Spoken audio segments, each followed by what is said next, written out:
No, tino yolokniwa, cuenominon-cate, tlasojcamatmie, caxcantzi techislacotoc. Axca, nimitzvaliquili, cuenomintehua, cantepetl-liliuic, tequitoua, yempiltocayotl, ximocava, matimomaxtiaca.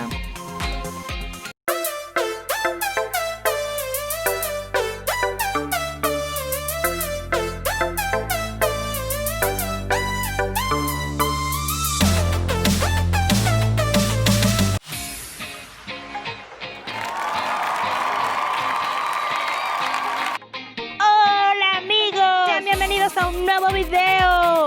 Gracias por estar viéndonos. El día de hoy te voy a enseñar cómo en la Sierra Negra decimos los diminutivos. Así que quédate porque esto se va a poner interesante. Ve por tu libreta, tu lápiz y ¡vámonos a estudiar!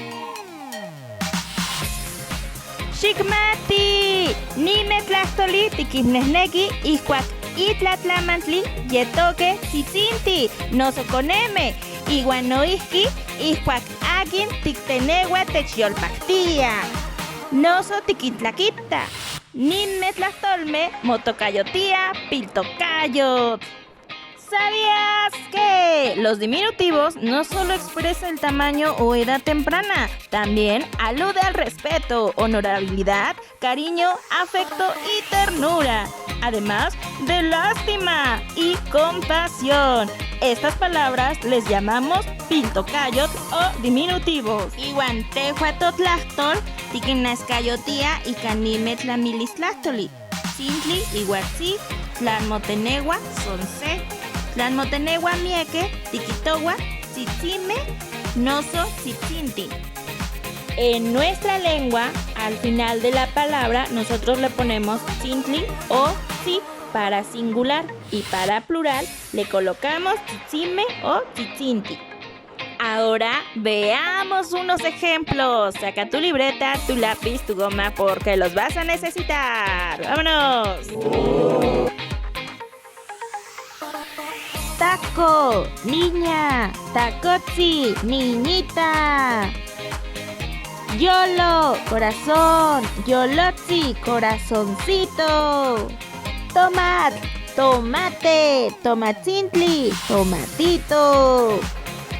Chocolate, chocolate. Chocolatzintli, chocolatito.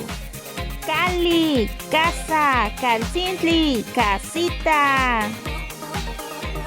Totot, pájaro. Tototzi, pajarito. Caltzintzitinti, casitas. Por último, los nombres propios siempre llevarán el diminutivo tzi. Por ejemplo, Juan, Juanzi, Puebla, Pueblatzi. Amigos, hemos llegado al final de nuestro video. No se te olvide suscribirte, darle like y compartir con tus amigos. Y recuerda que hablar náhuatl no es un pecado, negarlo sí. Síguenos en nuestras redes sociales. Sorry, it's DJ. ¡Adiós!